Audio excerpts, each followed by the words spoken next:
So we're going to talk about Seesaw today. Seesaw is the technology that I decided to use. Move my picture over here because currently I work in a special education program, and this is the resource we're using to give asynchronous work on a hybrid model.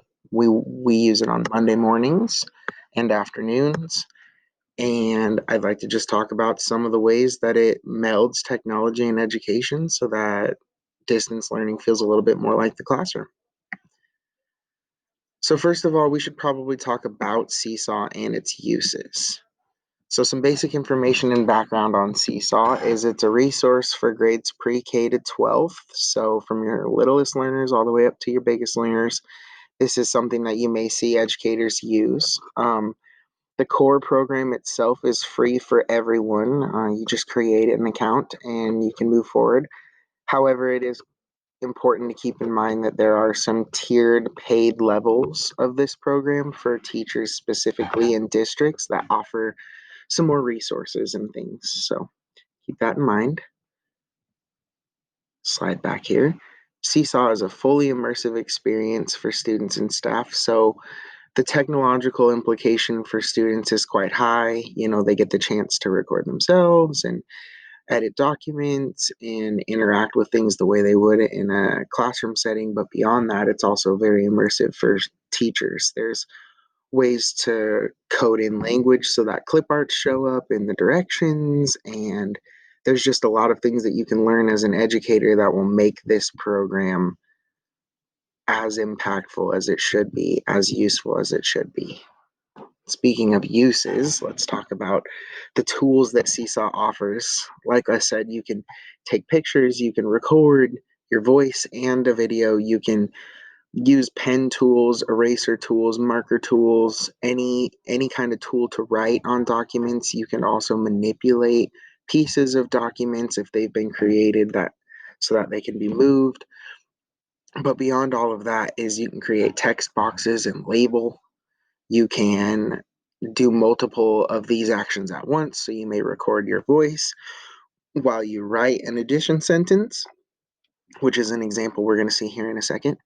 And it also is intended to support any subject or material. So it doesn't matter if you're teaching English language arts, math, social studies, science, social emotional learning, they can all be taught using this resource because this resource is infinite in its usage. So let's talk about some examples. So as I stated, I work in a classroom at the moment where we use this resource, and this was an assignment I gave today to use as asynchronous. So we're going to go ahead and open up the recorded instructions. This is what I did for my students. So if I click play here, I'll just narrate exactly what's going on.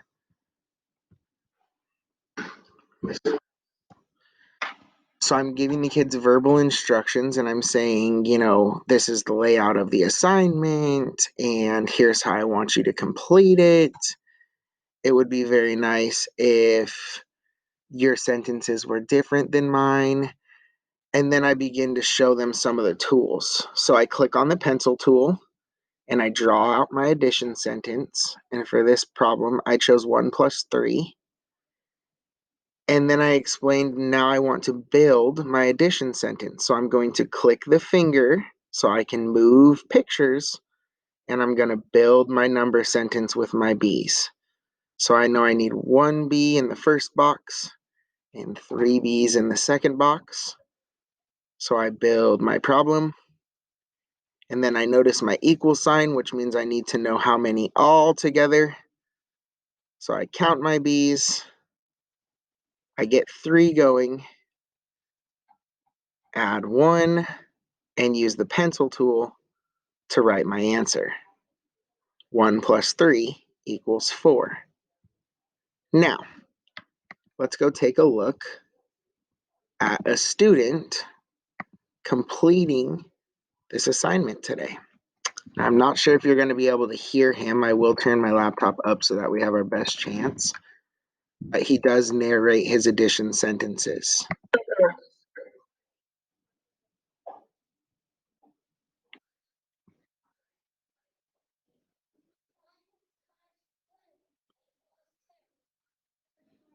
So he says right there, 1 plus 1 equals 2. And then I can click to the next slide of his work. He did 8 of these. Then I can listen to his response again. 1, 2, 1 plus 2 equals 3. And he's able to audibly respond to me. And then there's this one that he did. He's also singing in the background, if you can hear that. 1 plus 3 equals 4. So there's a good example of this student getting these assignments done. And he created all of these slides by himself, each one recording what the addition sentence was, what numbers he had written, and the total sum. So that is an example of what it will look like if your students complete their work on Seesaw, and it may look very different. Like I said, this can be used for just about anything. So let's talk about how you might access Seesaw. So accessing this from home is super easy on a computer. You can type in app.seesaw.me and log in, or you can just Google Seesaw and click that first link. But you can also put it on tablets and phones. So if you need to learn on the go in these times, I know that's definitely a thing that some families are taking advantage of. This is tablet ready, this is phone ready. All of these things can be done on all of these devices, which makes this such a great resource. But once you've got it downloaded, there is a sign-in process. So let's talk about it. It's not difficult, but there are two different ways that you may have to sign in. So you can use the class code provided by the teacher if they choose to email out a class code to the whole class.